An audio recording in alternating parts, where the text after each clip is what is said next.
সময় যত গড়াচ্ছে নির্বাচনী উত্তাপ ততই বাড়ছে। শেষ সময়ে প্রার্থীদের বিরামহীন ছুটাছুটি। আগামী ৪ জুলাই বৃহস্পতিবার ব্রিটেনের জাতীয় নির্বাচন।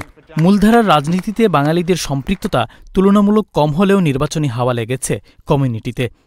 যারা এমপি আমাদের লুক আফটার করতে পারবো তারই আমার ভোট দেওয়া দরকার, কারণ আমাদের কমিউনিটি অনেক দিক দিয়ে পিছিয়ে পড়ার পথে।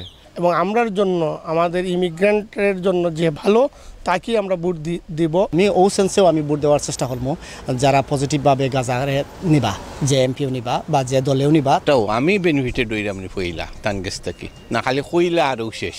এবারের নির্বাচনে ৬৫০টি সংসদীয় আসনের জন্য লড়ছেন ৪,৩৭৯ জন প্রার্থী। প্রধান রাজনৈতিক দল কনজারভেটিভ থেকে ৬৩০, লেবার থেকে ৬৩১, লিবডেম থেকে ৬৩০ এবং ইন্ডিপেন্ডেন্ট ক্যান্ডিডেট ৯২৩ জন।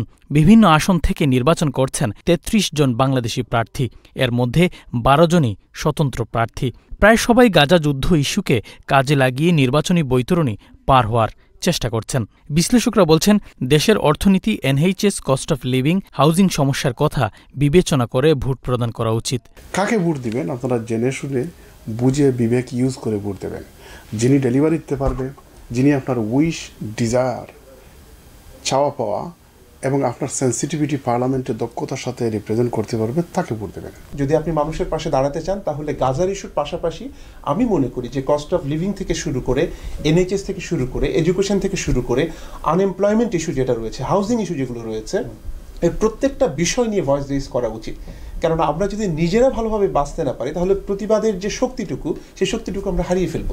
রাজনৈতিকভাবে লেবার পার্টি ঘেঁষা বাংলাদেশি কমিউনিটিকে নিয়ে পার্টি লিডারের তির্যক মন্তব্য বিষিয়ে তুলেছে।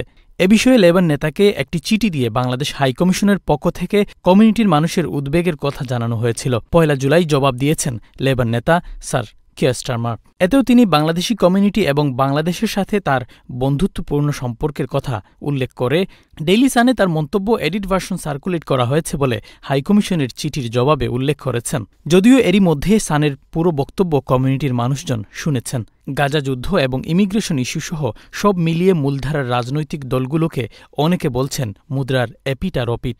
এসব কারণেই রিফর্ম ইউকের মতো পার্টির উত্থান ঘটেছে, জনপ্রিয়তা এবং বিস্তার ঘটেছে স্বতন্ত্র প্রার্থীদের। ইমিগ্রেশন ইস্যুতে যখন যে সরকার ছিল, যে আইন পাশ করে পরবর্তী সরকারের সে ইউটার্ন করে নেয়, ওইটাকে ধরে নিয়ে তখন সামনের দিকে আগায়। এজন্য ইমিগ্রেশনের ক্ষেত্রে লেবার কনজারভেটিভ খুব বেশি ডিফারেন্স নাই, অনেকটা ১৯-২০ বা মুদ্রার এপিট ওপিট ধরা যায় আর কি। এজন্য লেবার আসলেই যে ইমিগ্রান্টদের সব সমস্যার সমাধান হয়ে যাবে, অথবা কনজারভেটিভ থাকলেই যে একবারে যে তিমিরে আছে ওই তিমিরেই থাকবে, এইভাবে কনক্লুশন ড্র করাটা কঠিন।